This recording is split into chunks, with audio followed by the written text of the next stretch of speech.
အယောင်ပြုလုပ်ပုံလေးကိုပြပြပေးမှာဖြစ်ပါတယ်အယောင်လုပ်တော့မယ်ဆိုရင်ဆေးတွေကိုနှိပ်ပြီးပါနှိပ်ပြီးလို့ရှိရင်သူ့ရဲ့သက်ဆိုင်ရာပေါ့နော်ဒီ box အကြီးကို scan လေးဖတ်ပြပေးမယ်နောက်ပြီးလို့ရှိရင်ဒီလို box အသေးလေးပေါ့နော်ဒီဆို box အသေးလေးကို scan ဖတ်ပြပေးမှာဖြစ်ပါတယ် box အကြီးလေးကို scan ဖတ်မယ်ဆိုရင် box အသေးလေးကိုဖတ်ပြပေးမှာဖြစ်ပါတယ်အဲ့လိုမျိုး scan လေးတွေဖတ်ပြီးတော့အကြောင်းပြုလုပ်လို့ရပါတယ်ညီမတို့ဒီမှာမားချန်ရွေးမယ်ဆိုလို့ရှိရင်မားချန်လေးရွေးလို့ရမှာဖြစ်ပါတယ်နောက်ပြီးပေး quick pay ကြာရနှိပ်လို့ရပါတယ် quick pay ဆိုလို့ရှိရင်တော့ one click နဲ့အကြောင်းပြုလုပ်သွားမှာဖြစ်ပါတယ်ဒီ receipt ကို A4 A5 ထုတ်လို့ရမှာဖြစ်ပါတယ်ဒါလေးကတော့ညီမတို့ software ရဲ့ print အသေးပေါ့နော်ဒီ3လက်မ size printer လေးနဲ့ထုတ်ထားတဲ့ receipt format လေးဖြစ်ပါတယ်ဒီနေ့ပြပြမယ့်အကြောင်းအရာလေးကတော့ Tara Jetty System part 2 လေးကို selection ပြပေးသွားမှာဖြစ်ပါတယ်ဒီ part 2 မှာဆိုလို့ရှိရင်တော့ညီမတို့ဒီ raw ကနေပြီးတော့ကုန်ကြောဘယ်လိုထုတ်တယ်အဲ့ဒီကုန်ကြောလေးတွေထွက်လာတဲ့ဒီ export item လေးတွေကို barcode scan လေးဖတ်ပြီးတော့ဘယ်လိုရောင်းလေးပြုလုပ်တဲ့ store လေးတွေဘယ်လိုစစ်တယ်ဆိုတဲ့အကြောင်းလေးကိုရှင်းပြပေးသွားမှာဖြစ်ပါတယ်ဒီထဲမှာဆိုလို့ရှိရင်ဒီ prompt list ပေါ့နော်အဲ့ထဲမှာဆိုလို့ရှိရင်ညီမ item လေးဒီစောက်ပြထားတယ်ပေါ့နော်အဲ့တော့ဒီမှာဆိုလို့ရှိရင်ဒါ premium ပစုံပေါ့နော် small box လေးထွက်လာတယ်အဲ့ထွက်လာတဲ့အခါမျိုးမှာဆိုလို့ရှိရင်သူ့ထဲမှာပေါ့နော်အဲ့တော့ဒီမှာဆိုလို့ရှိရင်ညီမတို့ premium ပစုံပေါ့နော်ဒီ box အသေးလေးကိုထည့်ထားတယ်အဲ့ထဲမှာဆိုလို့ရှိရင်သူ့ရဲ့ဒီပါဝင်ပစ္စည်းတွေအနေနဲ့ပေါ့နော်ဒါဆိုရင်ဒီထဲမှာဘာတွေပါလဲဆိုလို့ရှိရင်ညီမတို့ plastic ဘူးကြီးကိုတုံထားတယ်နောက်ပြီးလို့ရှိရင်ဒီ premium ပစုံလေးပေါ့နော်3 pieces ဆိုပြီးညီမထည့်ပေးထားတယ်ပေါ့နော်အဲ့ဒါအပြင်ကိုသူ့ရဲ့ဘူးအတွက်ကိုပေါ့နော်ဒီ cost တွေဖြစ်တဲ့ဥမာဒီ barcode label တို့ပေါ့နော်အဲ့လိုမျိုးလေးထည့်ထားခြင်းနဲ့ဆိုရင်လည်းသူ့ရဲ့ cost တွေမှန်သမျှကိုဒီထဲမှာလာထည့်ထားလို့ရပါတယ်ရှင့်ဒါဆိုရင်ညီမတို့သူ့ရဲ့ cost က total cost က1000ဆိုပြီးတော့ဒီမှာပြပေးထားတယ်ညီမရောင်းသေးကို1000ခွဲဆိုပြီးထည့်ပေးထားတယ်ပေါ့နော်အဲ့တော့အဲ့ဒါလေးကိုမဆေးလိုက်ပါမယ်ဒါလေးကိုညီမတို့က stock ထိန်းခြင်းနဲ့ဆိုလို့ရှိရင်လည်း stock ထိန်းတဲ့အနေနဲ့ညီမအခုဒီမှာ25ဆိုပြီးတော့ stock အရေးအတွက်လေးကိုထည့်ပေးထားပါတယ်ဒါဆိုရင်သူ့ရဲ့ box ဒီ box ထဲမှာဆိုလို့ရှိရင်တော့ညီမတို့ကဒီ box ပေါ့နော်ဒီ box လေးထဲမှာဆိုလို့ရှိရင်တော့ညီမတို့ကဒီ box မှာခုနကတော့ဒီ box အသေးလေးပေါ့နော် box အသေးလေး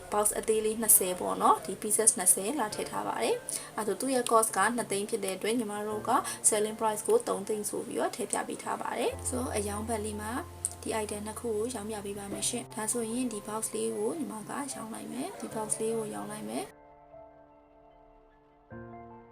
ရောင်းလိုက်တဲ့ item လေးတွေကိုညီမတို့ save report ထဲမှာလာကြည့်လို့ရပါတယ် daily monthly yearly ပေါ့နော်အဲ့လိုမျိုးလေးတွေကြည့်လို့ရပါတယ်ညီမရောင်းလာတဲ့ cost အတိုင်းပေါ့နော်သူ့ရဲ့ total box price မှာ2သိန်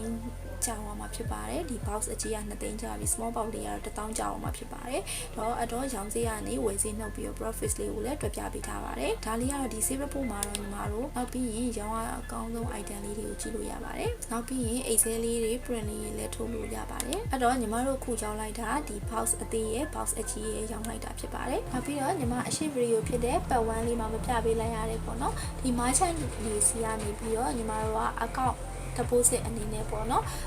ငွေ deposit လေးကိုထည့်ထားလို့ရပါတယ်ဒီ deposit မှာဆိုလို့ရှိရင်ညီမဒီ merchant လေးကိုစောက်ပြီးတော့ဒီမှာဆိုလို့ရှိရင်5သိန်းပေါ့နော် deposit လေးထည့်ထားပါတယ်အဲ့တော့ညီမတို့ရောင်းမဲ့ item လေးတွေကိုရွေးလိုက်ပြီးတော့ညီမတို့က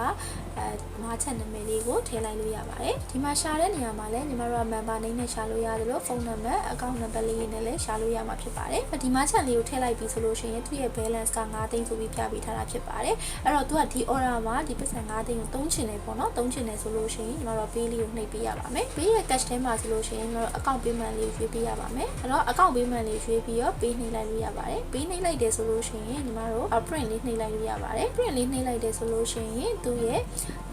့ကျတယ်ပေါ့နော်ဒီ order မှာကျတာလေးက3000ပေါ့နော်အဲ့တော့သူ့ရဲ့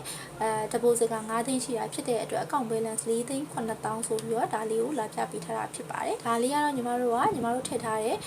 merchant အတွက်ပေါ့နော်ဒီ merchant ထည့်ထားတဲ့ deposit လေးတွေကနေပြန်သုံးတာလေးကိုပြပေးတာဖြစ်ပါတယ်ပြင် account payment တိုင်းအပြင်ညီမတို့ cash တွေနဲ့တွားလို့ရတယ် credit တွေနဲ့တွားလို့ရတယ်နောက် bank and mobile wallet တွေနဲ့တွားလို့ရဖြစ်ပါတယ်ဖြစ်ပြီးတော့ multi type ဆိုရဲညီမတို့ကmobile wallet တစ်ဝက်ပေါ့နော်ဒီ cash တစ်ဝက်နဲ့တခြားသော payment type တွေတစ်ဝက်ပေါ့နော်အဲ့လိုမျိုးလေးလည်းပေးလို့ရမှာဖြစ်ပါတယ်ရှင်stock စစ်တဲ့ report လေးက stock ledger balance report အပြင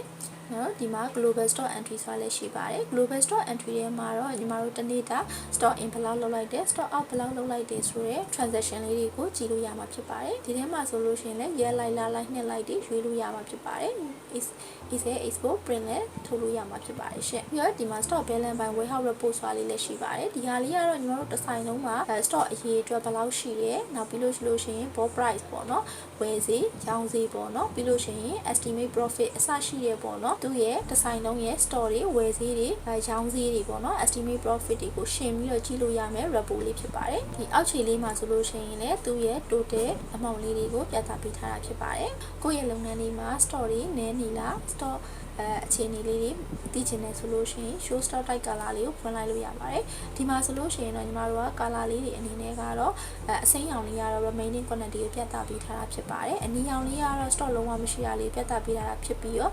လိမ္မော်ရောင်လေးကတော့ low stock quantity ဆိုတာလေးကိုပြပေးထားတာဖြစ်ပါတယ် low stock quantity မှာတော့ item တစ်ခုချင်းစီအလိုက်ပေါ့နော် stock အနည်းဆုံးပေါ့နော် item တစ်ခုချင်းစီအလိုက်မတူညီတဲ့ minimum stock limit လေးကိုထည့်ထားလို့ရမှာဖြစ်ပါတယ်။ဒီမှာဒီနေ့ပြပြပေးခဲ့တဲ့ Tara Jetty System Part 2 လေးကိုအဆုံးထိကြည့်ရှုပေးတဲ့အတွက်လူချင်းမင်းတို့အားလုံးကိုကျေးဇူးတင်ပါတယ်ရှင်။